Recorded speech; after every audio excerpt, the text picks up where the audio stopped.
Coming up, we have stories about wearing pajamas in your own home, stealing your sister's thunder, a thunder taker, not helping with a party you aren't invited to, gender reveal cake, well, not really, booking your own Air BnB for privacy, mother-in-law invading your space post-surgery, and apartment living petty revenge style. This is gonna be fun.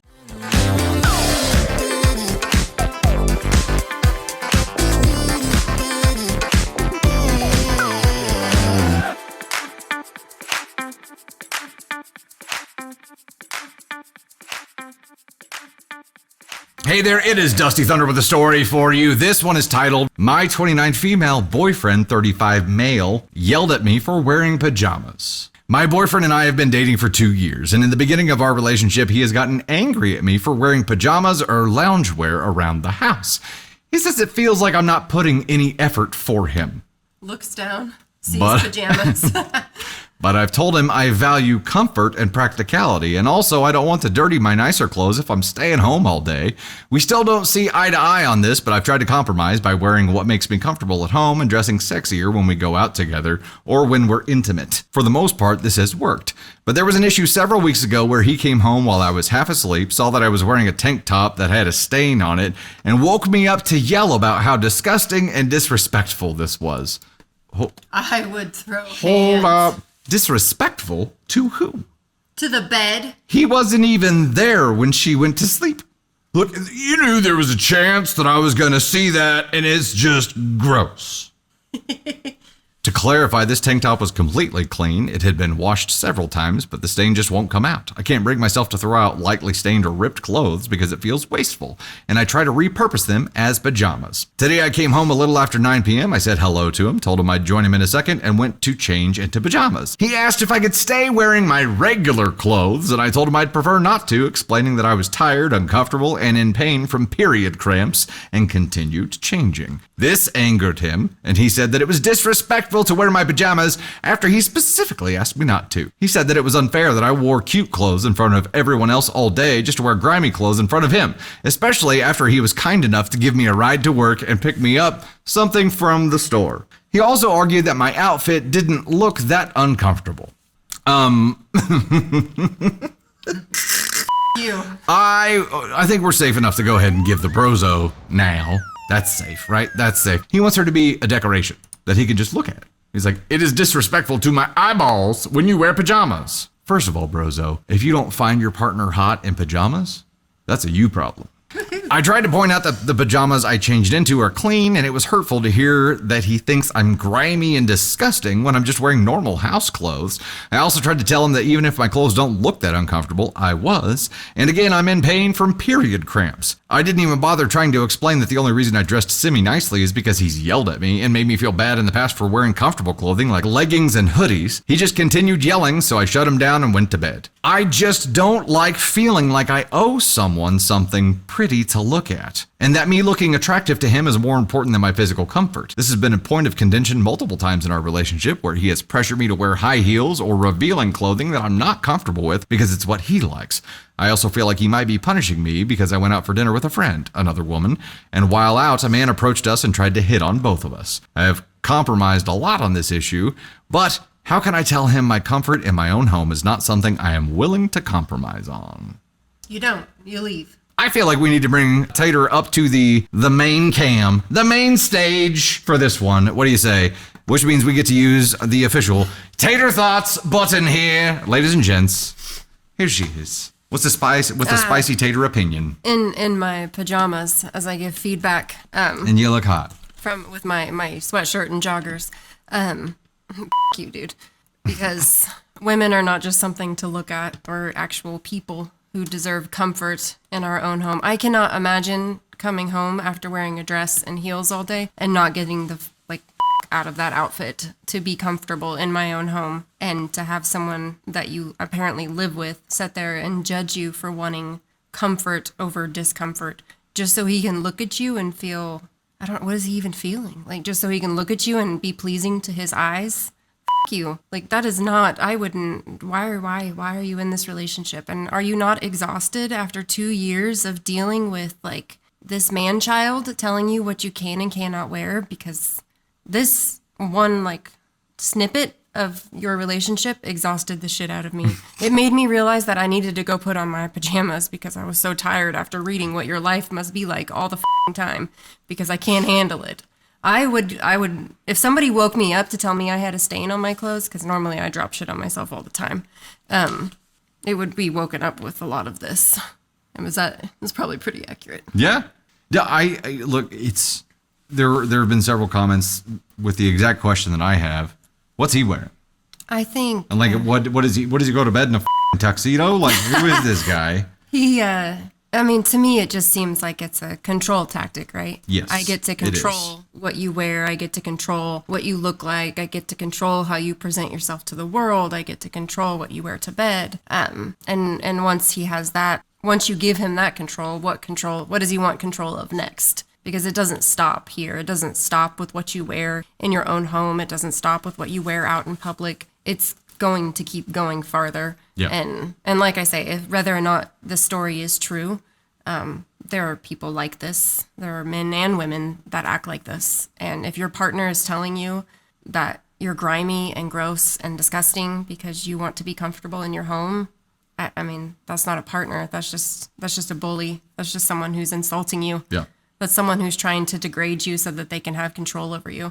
And get the out of that and go somewhere where you can be comfortable in your pajamas. This may also be straight up an incompatibility, because if, first of all, he sees nothing wrong with objectifying you all the time. Right. Like you are purely a decoration to him. That is exhausting. And I'm sure it's hypocritical because he's not... Like, what is he wearing all the time? And are you looking at him? And he has this viewpoint of view where it's like, if I don't get an Insta boner every time I look at you, what's the point? That's not what a human being is for. Just for that reason specifically, there's so much. He's missing. He's missing out. Like this is a superficial thing. This is a Tate-ish kind of bullshit thing that you shouldn't have to deal with. Right. How you've stuck around this long is mind-boggling to all of us here. But at the end of the day, like if he's wanting this life where you're going to be prim and proper and sexy all the time, and you value your comfort and practicality, that's an incompatibility. Like there's no compromise on his end. You have compromised quite a bit already. At this point, it is like either you are going to give in fully to his worldview here, or you are going to choose yourself and you are going to leave. So there is no sticking around and compromising here. Compromise only works if two people are willing to compromise. If one person is willing to compromise, that just means that you're getting steamrolled. Right. I agree. Boom. Candace says, also perfect name. That's you. Love it. Are you talking in the third person? No, now? I'm talking about Candace with an I. Says, if you can't handle me in PJs, you don't deserve me in heels. And I love that. That's so perfect. But then also Kelly W on YouTube said, when I got married, my mom told me I need to look pretty all the time so my husband doesn't get bored and cheat on me. And you know what? That's an old school mentality that exists, right? That mentality is still alive today. Yeah. And this is proof. But that mentality is also attached to the a woman's job was to be the homemaker and the stay-at-home mom and look pretty all the time. Like that was her job, according to the world, right? Shit's changed, guys. Shit's changed a little bit. A little. We get to wear comfort clothes now. It's a cool thing. You should try it, dude. Maybe if you remove the stick from your ass, you would actually be comfortable and you wouldn't feel like you need to control everything around you. It's probably a fancy stick, though. Super fancy. Fancy. It's like teak wood or something. Very cool. Trendy.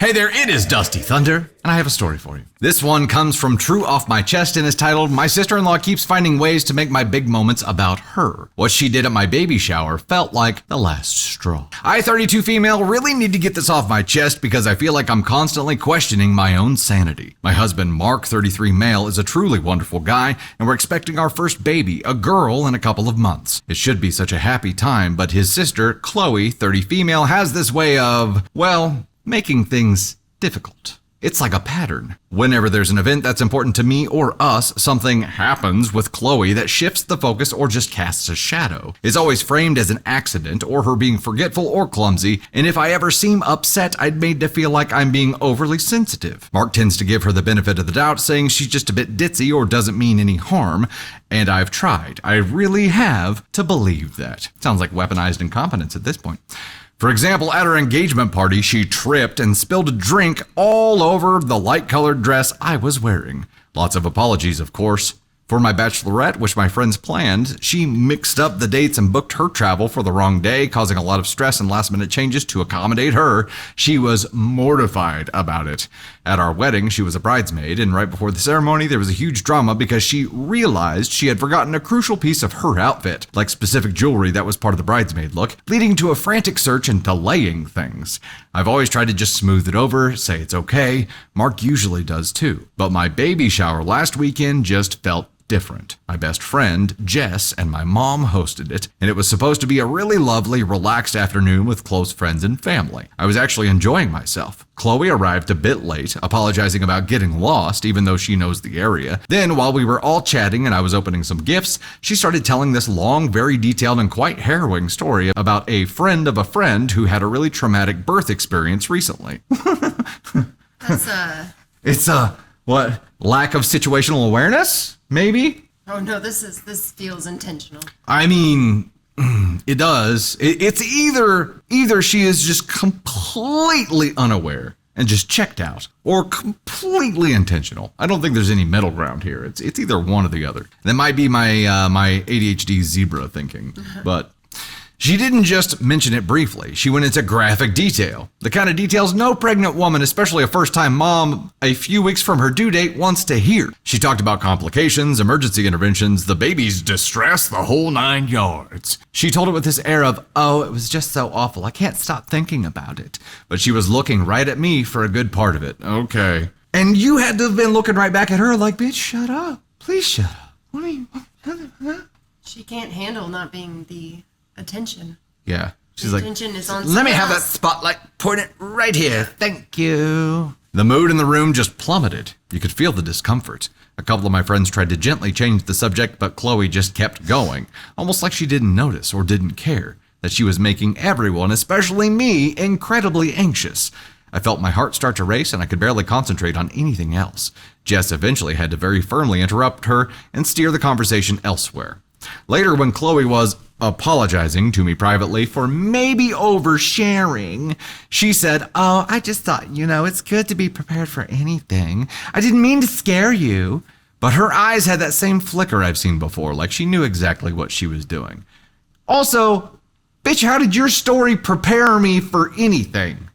All you did was scare the shit out of me. Like, how is this preparing me for something? Thank you. I provided you with fear. That's right. That's right. You have to be prepared for the worst.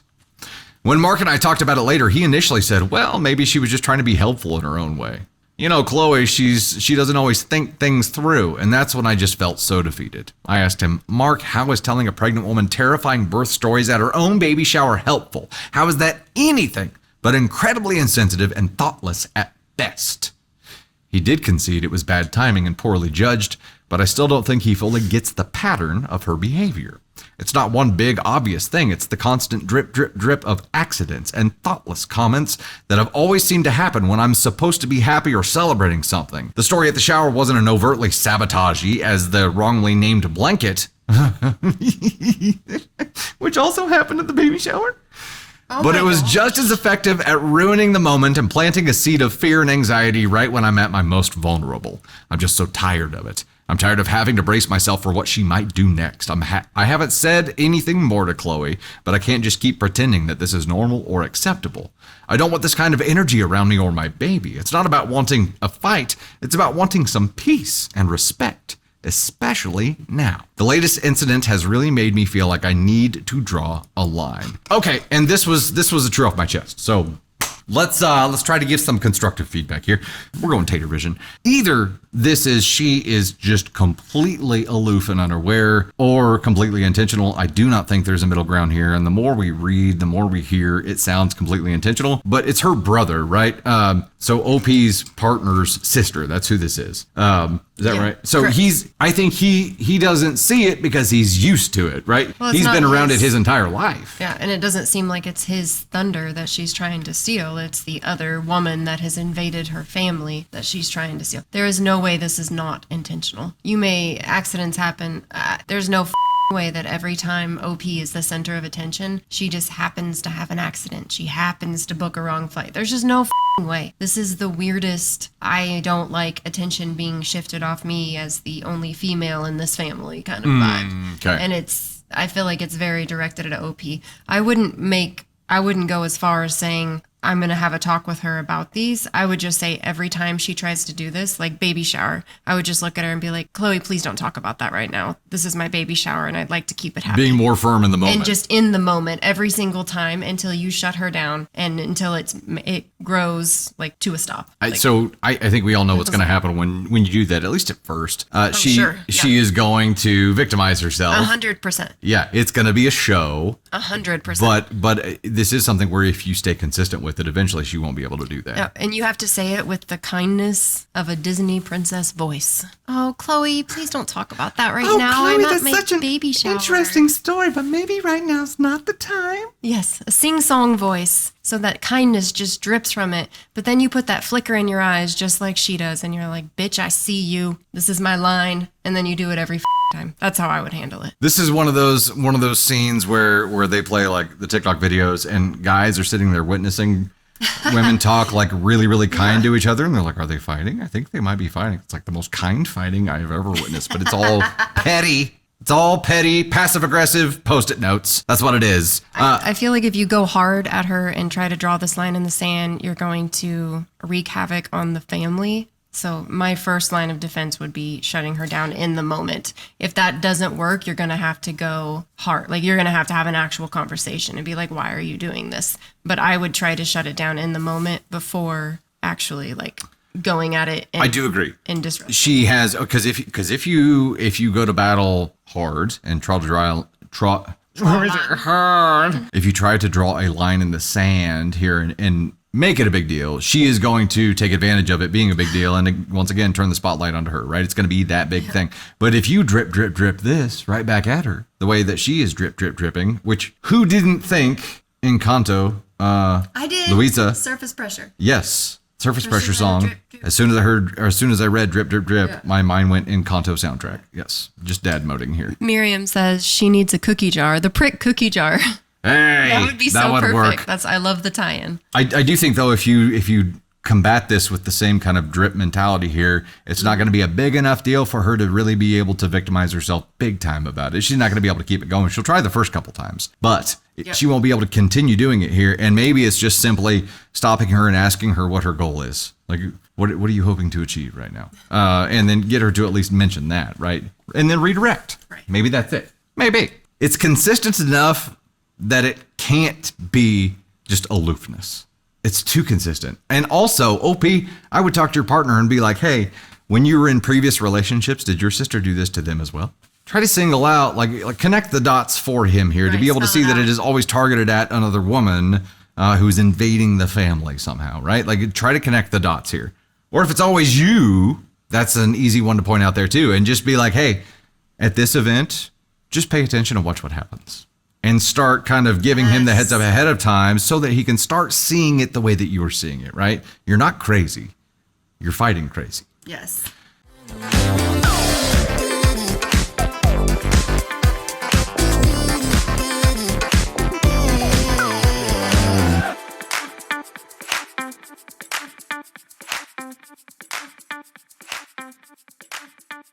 Hey there, it's Dusty Thunder with yet another story for you. This one is Am I the Astronaut? Husband threw a barbecue party for his friends. I refused to help. Party was a disaster. So my husband likes to invite his friends. Note, his friends. I am not close with him. For barbecue parties. He prides himself on his barbecue skills. The thing is, I always end up doing everything. He buys and preps the meat and then grills and serves it and collects praise for his barbecue skills. I have to buy drinks, get out enough dishes, clean up the patio deck. Non-native speaker, I don't know which one to use.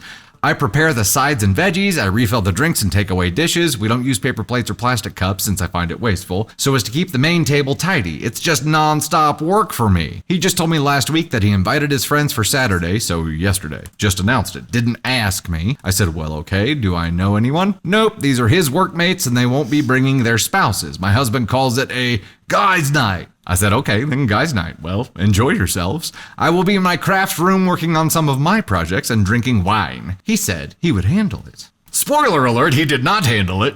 Shocking. He got the meat all right, but just ignored any other preparation, and I was so sick and tired of being taken for granted. He never asks me for help. I just do stuff, so I didn't do anything. The patio was a mess. The upholstery of our garden furniture was all messy from our dogs. The table wasn't wiped down. There was stuff lying all around. His friends arrived. I welcomed them and then excused myself to my crafts room, put on some music, and worked. Cue the messages.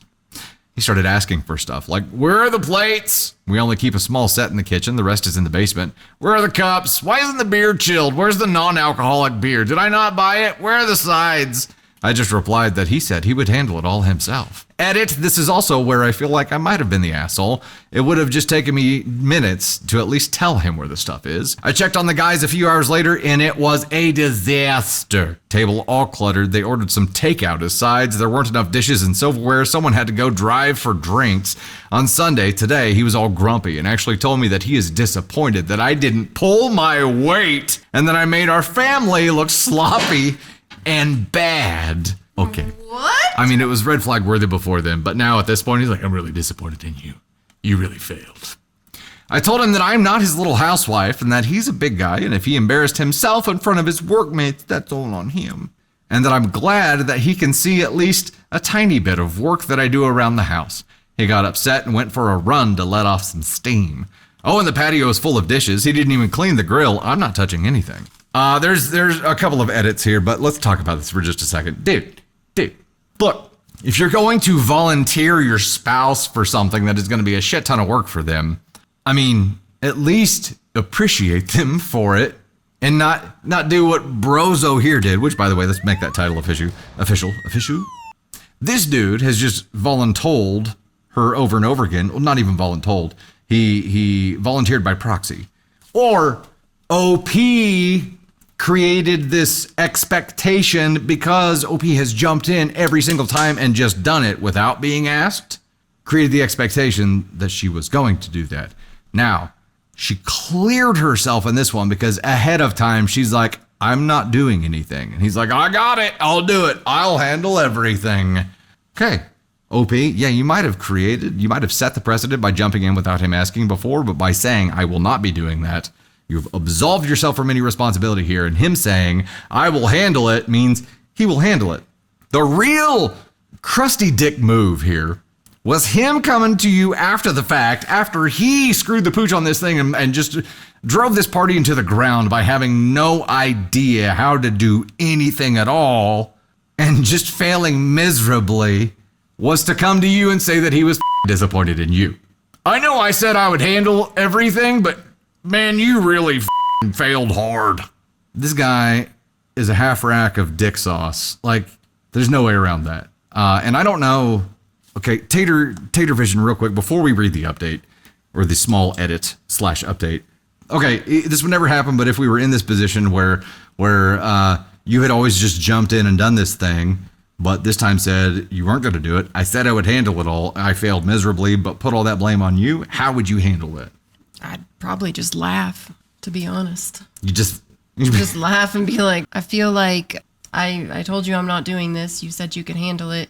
You don't give me enough credit. These parties are specifically for you. There is no benefit. And I wouldn't mind helping once in a while, but if someone's doing this all the time and volunteering my time to essentially wait on people, hand and foot, to do the sides, to do the drinks, to literally every single detail was left up to her. The only thing he did was buy meat. That's it. And he's like, let's have a party with a bunch of meat. She was back of house and front of house for this whole thing. And so for him to see how much work actually goes into it and to understand the fact that he doesn't appreciate what she's doing. And I mean, this happens in marriages and relationships a lot, I think. And it can be man or woman or whoever is is causing this. But I think at some point you have to realize how much goes into it and what your partner is putting forth the effort. What effort are you putting forth? Yeah. And you know what? He had an opportunity here to screw the pooch, on this party. And then after the fact to be like, I failed hard.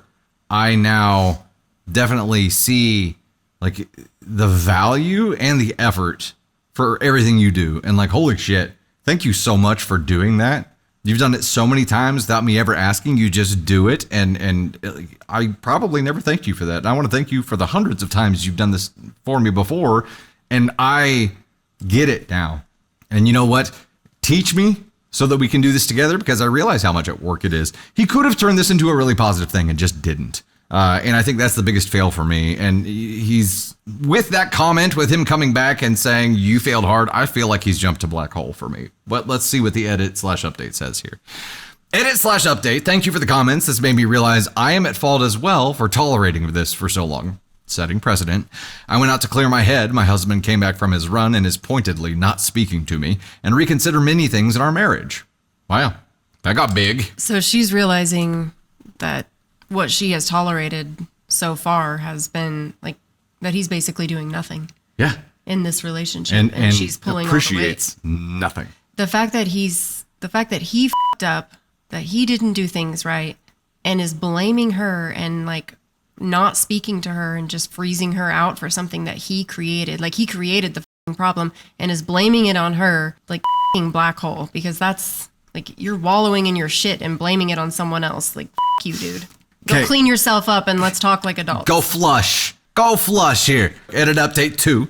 Maybe a similar story was posted before. Apparently more husbands are assholes. Feel free to post the link to the supposedly identical post I copied this from. Go ahead. And please don't give this awards. This is a throwaway account that I plan to abandon in a few days at most. Okay, so OP got some shit for that. But yeah, this is pretty stinking ridiculous. Man, I had a thought here. Anne said, did dude party himself into a divorce? Possibly. Probably. Oh, I remember what it was. He didn't even make the attempt to like try to see that because his fucking pride was wounded whenever he was embarrassed in front of his dudes. He is used to being the knight in shining armor here and like the meat king, and his boys come over and they're like, dude, bro, BBQ on point again. You are the king of the meat. It's the meat you can't beat. All that crap, right? He was the king of the hill, and then all of a sudden he's in flea bottom because like he doesn't know how to do anything. And instead of appreciating it, his pride was wounded. And when your pride drives the boat, you're gonna head for freaking choppy water. There's no way around it. When your pride takes the wheel, you are going to get yourself into a situation where you're going to damage relationships. You cannot let your pride make decisions for you, and that is where he's at right now. The comment, his comment about putting the blame on you for this, like I have to do it. I have to send him to the friggin' black hole. He would have been ASCON 1, right? If he had come back from this, and you know, for just not appreciating it, but like he took it a step further. He had an opportunity here to turn this into a positive, but his pride prevented him from doing it. And I think that's pride is dangerous. And especially, I mean, for anybody, for humans, right? But for dudes especially, it's like when ego is easily bruised, and the defense mechanisms that come out when somebody's ego feels threatened or takes a ding will always overreact. Always.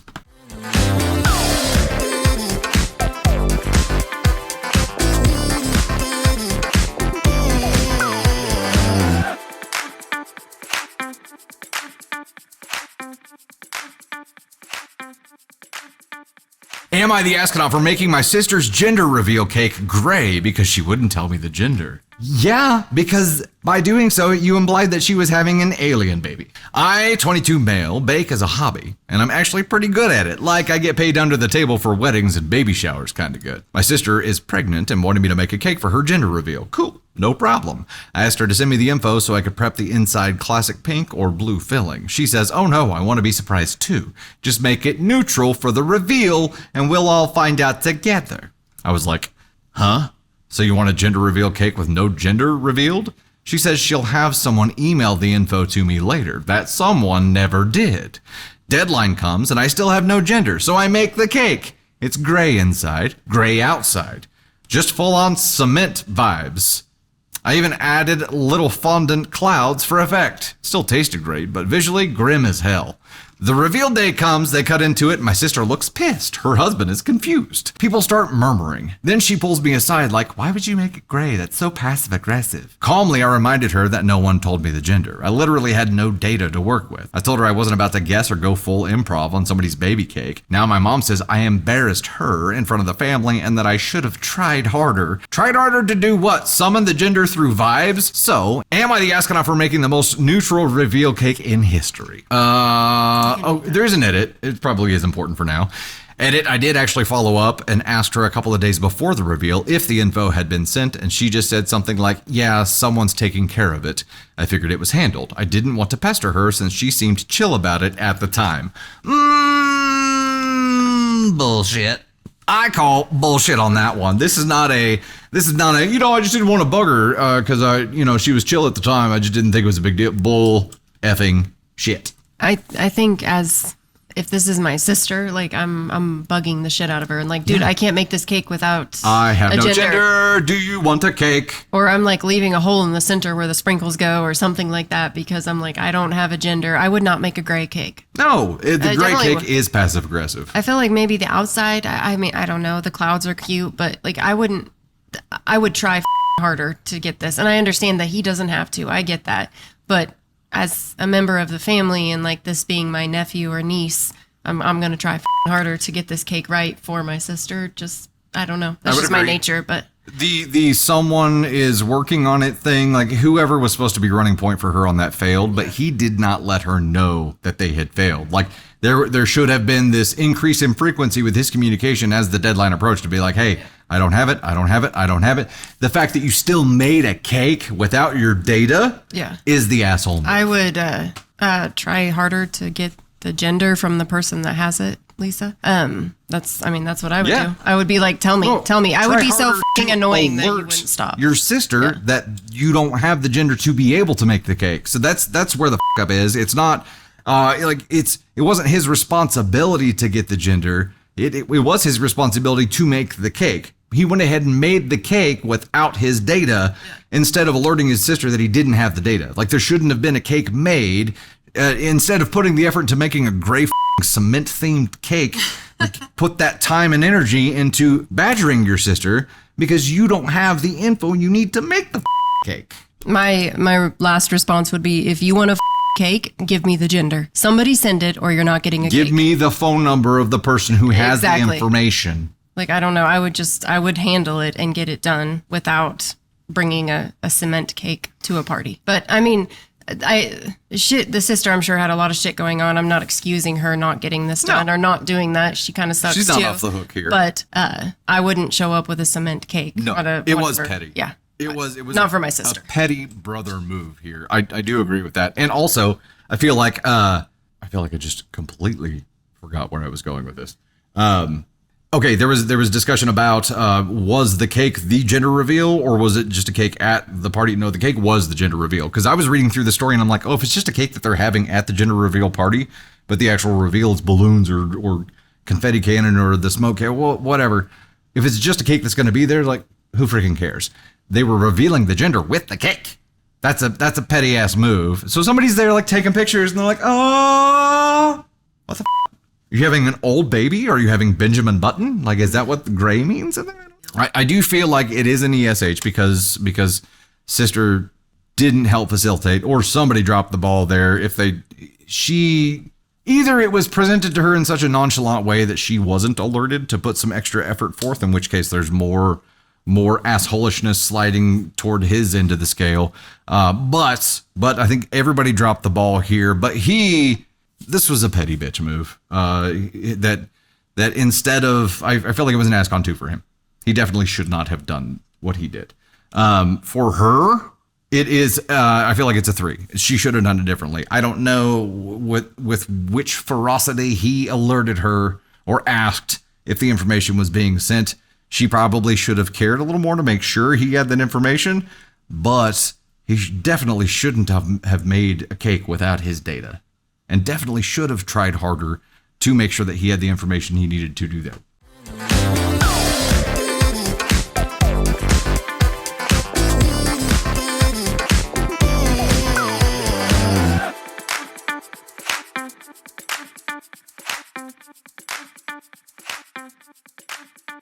So, we sleep in the nudes and maybe keep the kids in their rooms until we've had time. And also, when I have to take a shit at 6 a.m., whose bathroom am I going to, huh?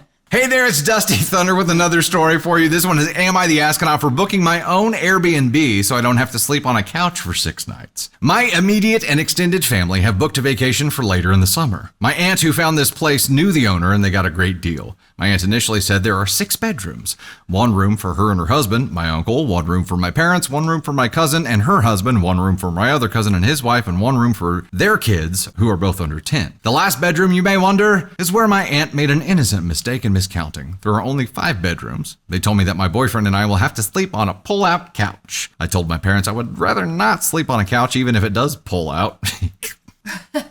Keep going. Move on. I also don't want to make my boyfriend sleep on the couch with me either for his own privacy. It's in the living room, which is in the middle of everything.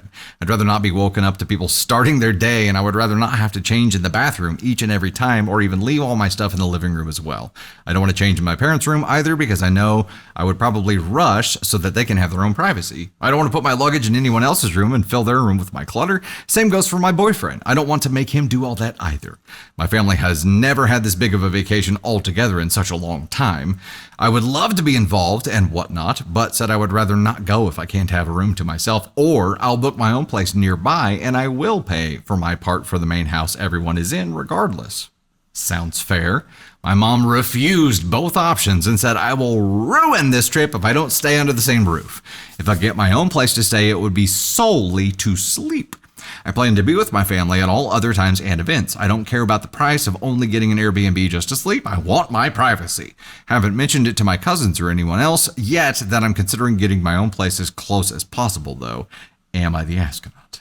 Top comment, NTA. I would get your own Airbnb. Why can't the kids get the pull-out couch? Are you expected to pay your fair share? What would that be? Is it per family, person? Like, are you expected to pay the same as all adults, but the kids get a room? Ooh. As for mom, how will it ruin the trip? And if she feels that way, is she willing to take the living room? I think not. It seems your aunt's whole family gets the main rooms. Maybe suggest to mom that she might like the Airbnb with you and your boyfriend, where if they need quiet time, they have a place to do so. Mom is probably saying the trip would be ruined because she would be the only ones from her part of the family if you don't stay there. OP responds, my aunt who planned and found this house and the young children are her direct bloodline, so I guess they have the upper hand over me. My mom is sisters with my aunt who booked it, but the young children are my aunt's sons, so I guess that trumps my 24-year-old ass, LOL. Per person pays. I will be paying the same as the adults. I don't mind still paying to keep the peace even if I get my own place to sleep. My mom's always been like that. Wonderful woman, but a perfectionist, I guess. She always says how the family has to stick together and bullshit. I don't know, I'm close with her, but it's annoying to hear, LOL. Okay, so the question, am I the astronaut for booking my own Airbnb so I don't have to sleep on the couch for 6 nights? Hell no. You even got the tone right. I know. Am I that predictable? No, I just agree with you.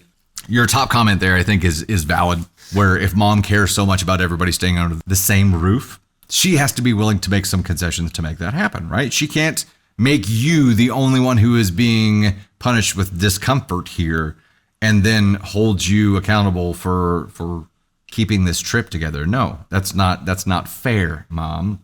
Oh, you care more about control than my privacy or comfort. Noted. Getting my own Airbnb. I'm an adult. Whatever. What if you get an Airbnb? She says, well, she refused it. How is she going to refuse that? She's gonna not let you into the house when you come over, like first thing in the morning? Is she gonna just be like, oh, I'm sorry. I don't know who you are. You don't live. You're not part of this family. You didn't sleep under this roof. You have abandoned us. What is she gonna like? How could she refuse that? I don't understand. I don't understand. Tater Rooney, what do you think here?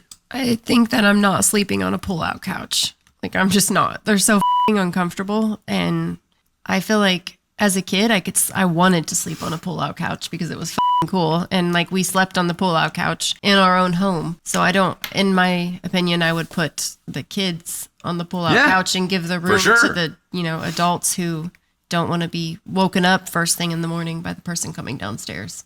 That's what we would do if a whole family was staying under the same roof. It's awkward for everybody, unless it's kids. If there are kids, like... My back would be destroyed after sleeping on a freaking sofa bed. For sure. There's no way. And even at 24, like It's still gonna. It's gonna be uncomfortable. it's going to be. I wouldn't pay if I'm not staying in that house. I'm not paying. But I understand OP she's trying to keep the peace, Yes. but like, what peace? Like the peace of you refusing to sleep on you were like an afterthought. Like you were just like given the pull-out couch. Like there is no peace. You're just, I don't know. There What will was be no peace here. Angel's thing about a doormat. Like this is what this feels like. I would not pay if I'm not staying there. I would just get my own Airbnb and say, hey, I just need my space. I have to sleep in an actual bed. Sorry, but we still want to join in on the trip. Like that just seems like the adult thing to do. And as a mom, I would be like, yeah, totally understand. Got it. But you're reasonable. That's the difference here. And Ellen, member for 21 months in the Gosh Heck and Thunder crew, says, was this really an accident or did it go down so these two didn't have sex? Possible. Which is a good segue into the other option that you have here, OP.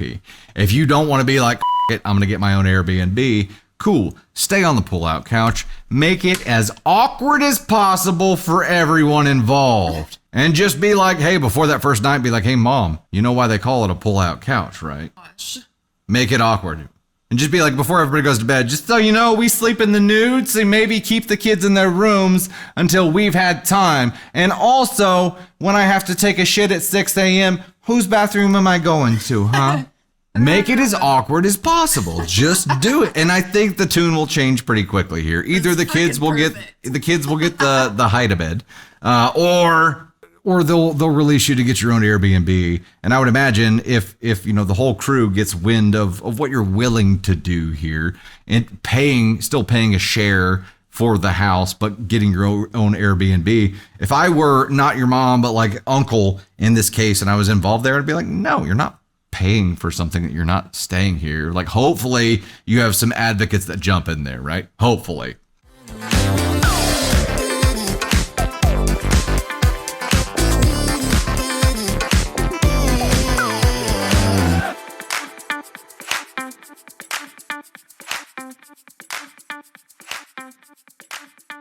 Hey, there's Dusty Thunder with yet another story for you. This one is, am I the astronaut for refusing to recover at home after surgery? I'm going to go ask on 3. This is just a wild freaking guess here. I, 29 female, am really disappointed with my husband, 30 male, am furious at his mother, hag-aged female. Got it. Sorry this is so long, and throwaway for privacy. For context, my husband is from the West Coast where his mother still lives.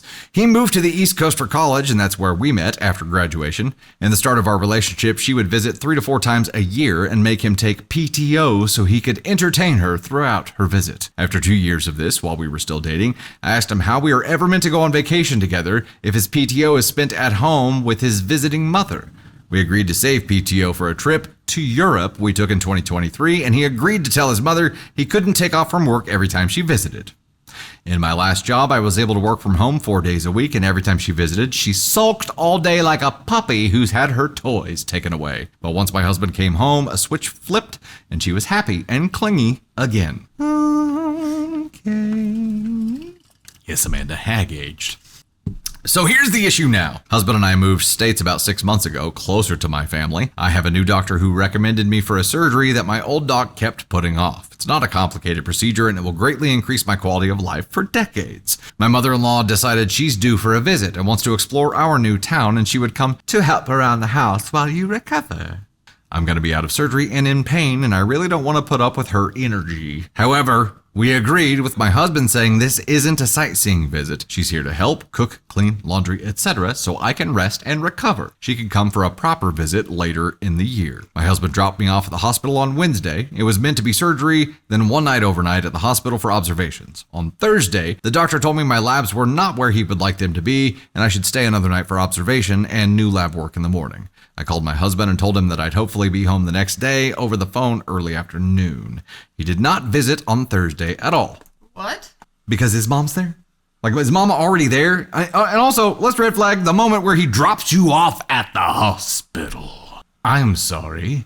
At that moment, you have been abandoned. On Friday, I was discharged, and I called my husband to tell him that I would be ready in about an hour. It went straight to voicemail, and I figured he's probably in a meeting, and I'll try again in a little bit. You were discharged, and your husband is just discharged. After calling a few times over the course of an hour, I called my sister, who was lucky enough to be excused from work for the afternoon. Many thanks to her understanding boss. She drove 90 minutes to get me and took me home, and the house was in shambles. Laundry baskets on the dining room table, the litter box not cleaned since Wednesday morning, days of dirty plates in the sink, etc. I just broke down crying. She packed me a bag and took me to her apartment to recover for 2 weeks. On Friday night, my husband called me asking where I am and that the hospital said I was already discharged. He had been on a hike with his mother and there was no cell service, so he missed my calls, which also meant he took PTO for his mom's visit again. Do we think mom suggesting a hike to an area with no reception was an accident? No way. You caught it.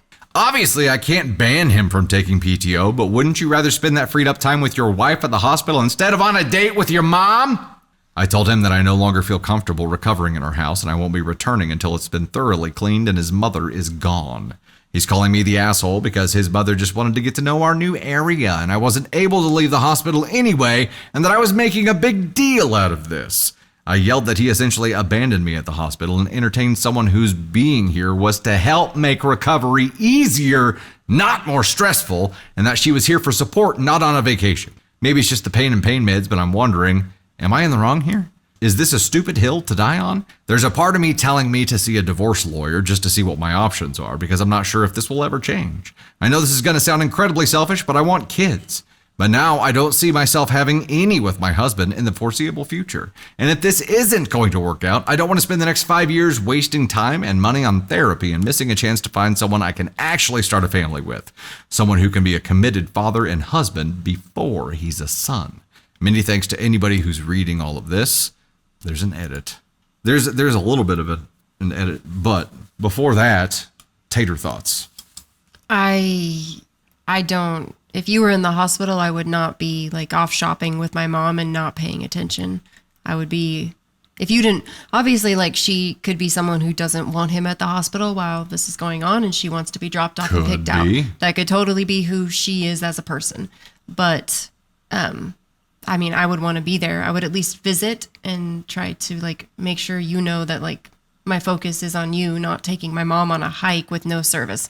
I can't help but wonder if the mom suggested the hike because that's f***ing like evil. Like that's weird enmeshment type shit. I don't know. I kind of like dumbfounds me a little bit, this story, because I'm like, how can you make so many wrong turns? How did you even get back from the hike? Because you sound like an idiot. I mean, you and your mom both. Like your mom's actually not. She's kind of manipulative and she's smart in an evil kind of way. Yeah, she's a busy woman. She wasn't helpful at all. She was only there to make this whole experience more painful for you, and she succeeded in her mission. Your hubby is an idiot. He's a brozo. Right. Like, he's an idiot to not be able to see this at all. And look, even if there was some kind of understanding about him not being there at the hospital, which I don't believe there was, because one of the points OP made was that he essentially abandoned her at the hospital. That's what she told him. Like, okay, that means she expected him to be there. He chose not to be there so he could be with his mom instead, or because he had to work, but then he actually didn't. Lied. At bare minimum, you answer the phone. If you're not going to be there at bare minimum, okay, you answer the phone. Comments from OP. There was a commenter says, possible disagree here. I've had a couple of surgeries and I prefer to just be dropped off. OP responds, says, to be fair, that's me too. I didn't want him to take PTO for the whole day, but I did expect him to visit me after work, at least to check in. Another comment here. He kept saying it was a simple procedure and that there wouldn't be any emergencies. It was a simple but invasive surgery. It's not like I had a mole removed. Okay, so he was minimizing it, probably just passing that along because mom was minimizing it. And he was supposed to be there with her. His mom probably pressured him to be there with her instead, or that's a choice that he just made on his own. He's a brozo anyway. No matter how you slice it, he's a brozo. He either allowed himself to be manipulated and for this to happen and abandoned you, or he intentionally abandoned you and chose his mom instead. Neither of these paths are okay for him. He's an idiot. Mom is either aloof or in her villain era. Don't know which. She's a whoa. She's just a crazy bitch. I'm sorry. That feels like the likely path here. She just seems like a crazy bitch. She's a hag-aged, crazy old bee. Yeah, I'm like, I just have, it's like this mom and the girl that wants to be the main character for sister-in-law can get together and have a big party. And then this guy and the barbecue guy can get together and have like a big party. And have a big old failure of a barbecue. They can all just fight for main character and see what happens. Yeah, I like it.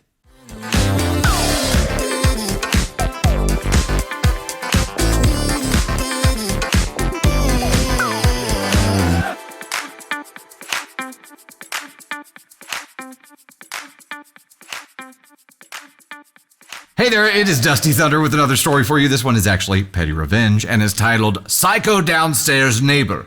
That's it. Sounds like the name of like a grunge band.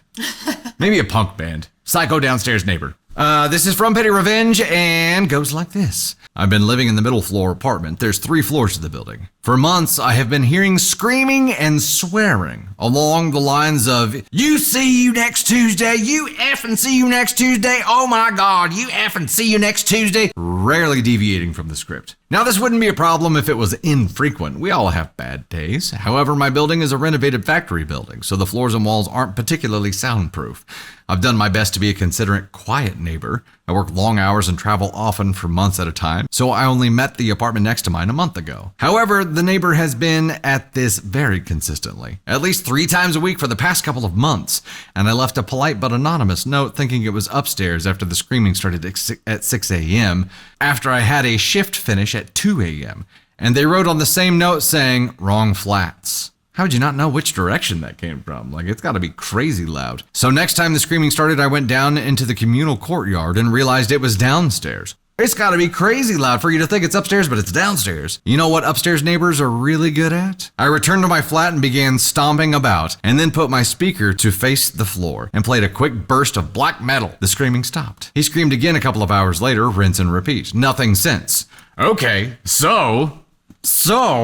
OP's got the brilliant plan of taking a speaker, pointing it at the floor and be like, you want to f around? Cool, buddy. Blah, blah, blah, blah, blah, blah, blah, blah. Yes. Just full blast, something that startled them and shook them out of that. When this happened to me, I recorded the rant, raised the volume, and played it back at them through the shared heating vent. Silence after that. It's f***ing gold. I feel like anyone who lives in an apartment has to record the yelling, because I will never live in an apartment again because the person above us, you dude, was terrible. We ended up moving out because he was so terrible. He tried to open our door in the middle of the night, but luckily we had I guess missed the lock, but you had the latch. Anyways, yeah, but the sound, like recording it and then blaring it back, is like the best. It is brilliant. It's brilliant. I'm like, that's amazing. Absolutely brilliant. I kind of think like that approach generally sounds like a pretty freaking solid approach. Like when somebody's being an asshole, record them being an asshole and then show them themselves being an asshole.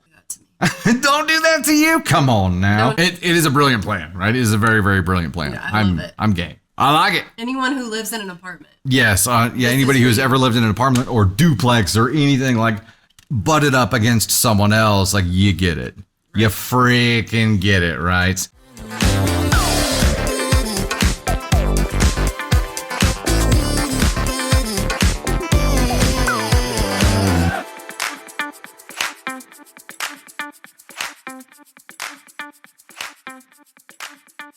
Hey, Dusty Thunder here, and I wanted to thank you so much. I hope you enjoyed that content, and if you did, please make sure to like, subscribe, and most importantly, share. Also, you can find swag and so much more at dusty-thunder.com, and you'll find even more content on all of our platforms. We're on TikTok, YouTube. We now have an official Facebook page that we'll be posting stories to as well. We have podcasts on Spotify and Apple Podcasts and so much more. You can see all of our content platforms on Linktree, which is linked in my bio. Engage with us wherever you're enjoying content and do your best to avoid the Askonauts today. Thanks again.